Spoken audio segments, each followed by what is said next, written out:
A changing climate, Mali pastoralis with migratory herds, geosatellite data. It's all here as we look at the STAMP project in this third episode of the PHB Development Podcast Series, Voices of Inclusion, where we meet people working in different parts of the world to improve livelihoods of those in need. I'm your host, Matt Luna, communication consultant with PHB, and I'm pleased to be joined by Catherine Côme with the Netherlands Development Organization, SNV in Mali. And she's project manager for STAMP, which we'll focus on today. Hi, Catherine, and welcome. Hi, Matt. Hi. Yeah, Catherine's been heading up the project in Mali through its initial phase, running 2015 through 2018, and it's now been supported by the Netherlands Embassy in Mali through the year 2021. And today, we've also got joining us Simon Priollaud. He's a consultant with their own PHB development, and Simon's been working on the closing of the first phase of the project. Hi, Simon. I'm glad you can make it here. Hi, Matt. It's good to be there. You're joining from Lyon, right? In France. Yeah, exactly. Okay, well, great. I gave a hint at the beginning. STAMP, S-T-A-M-P, which stands for Sustainable Technology Adaptation for Mali's Pastoralists, is a joint initiative to improve the resilience of the climate-affected of people in regions of Mali by facilitating their use of satellite data. These are basically the herders. Interestingly, the satellite technology is able to locate surface water resources within 10 meters. Catherine, I'll let you lead off on the questions. Who are these pastoralists and why is STAMP needed? So pastoralists are basically nomadic people, and STAMP is providing them reliable and on-time information on the location of surface water and biomass thanks to satellite information. Can you tell me about the positive impacts in the area near where the pastoralists operate? For instance, has this information contributed to better harmony with the farmers, the land farmers around there? I've seen cases where there have been some conflict between the farmers and the herders in these areas.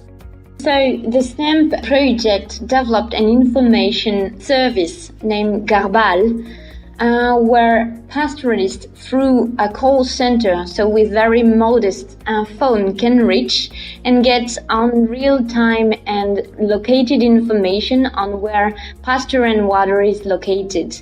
They can avoid moving in direction where there is already overgrazing and a potential risk of conflict. So in that sense, Garbal service help pastoralists and farmers to reduce conflict. So the Garbal system's kind of like a hotline for the herders to dial in for information. Exactly. And after only 1 year of commercial exploitation of this service, we received more than 1,300 calls. Because we made an evaluation around Garbal users and non-user, and it demonstrated that Garbal users had a reduced livestock mortality. Next question on the project, and Simon, maybe you can also comment on this. Catherine, we'll start with you. Can you tell me about the dynamics of the partnership? Yeah, I think it's fair to mention that this public-private partnership is mainly funded by the Netherlands Space Office under the G4AW facility for geodata for agriculture and water. But it has been a tremendous adventure making different organizations working all together, because indeed we are delivering the information thanks to our partner Orange Mali, which is a tel company. But as I was mentioning previously, we are also involving pastoralists from the ground in the information chain. So we are working in that sense with TASAC, a very local organization. And at the same time, our geosatellite provider is Oefslot Spatial Solution, a Dutch company. And it has been a fantastic adventure considering the commitment of everyone to make that happening. And Simon, the idea is really to make sure that actually this project is going to last. And this is where actually PHB is coming in, and we support SNV with the definition of what we call an exit strategy, which is about how can we make sure that those kind of projects are lasting as long as possible. PHB, is not one of the partners of this project. We are acting as a consulting firm, and SNV asked PHB to really provide some guidance about how can we make sure that this project is going to be sustainable in the long term. what we see is that more and more projects, they struggle, to be sustainable and to reach break-even after, having the initial grants. And once you have disbursed all the funds, then sometime the project is coming to an end. And we really are here to support the different partners, and in this case SNV, to shift from a project perspective to a product perspective. Catherine.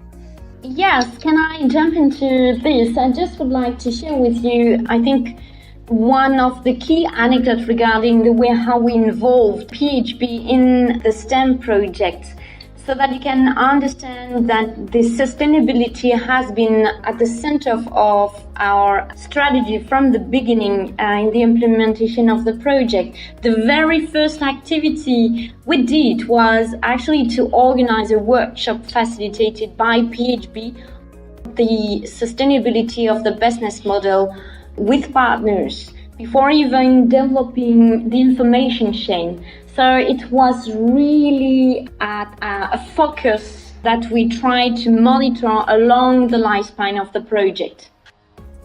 In wrapping up, Catherine, we'll start with you.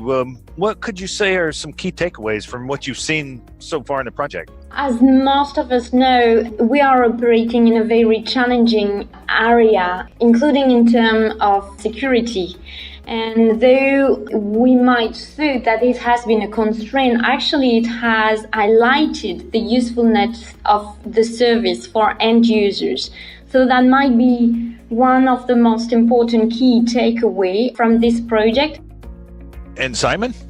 Yeah, I would like to highlight the fact that in this case and in other cases, when you want to think about sustainability of the project, you really need to think about it at the beginning of the project, like SNV did, because it makes a lot of things easier, meaning that, if you're at the end of the project and your product is not sustainable, then it can, trigger some very complicated discussions, and you're not in the best mood to negotiate and to see where you can go. So this is important, to start as soon as possible.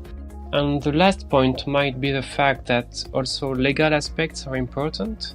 When you have, a lot of different partners, you have someone public oriented, you have private companies, and you have NGOs, you need to make sure, that the contracts there are really well designed. I'd like to say a huge thanks to both of you, Catherine and Simon, for taking the time to tell about what you're doing with STEM. It was my pleasure, Matt. Thank you for the invitation. You're very welcome. And Simon, thanks as well. Yeah, you're welcome. Talk to you soon, Matt. Please do share this podcast link in your network. Feel free to send in your questions or suggestions to info@phbdevelopment.com. And of course, follow us on Twitter @phbdevelopment.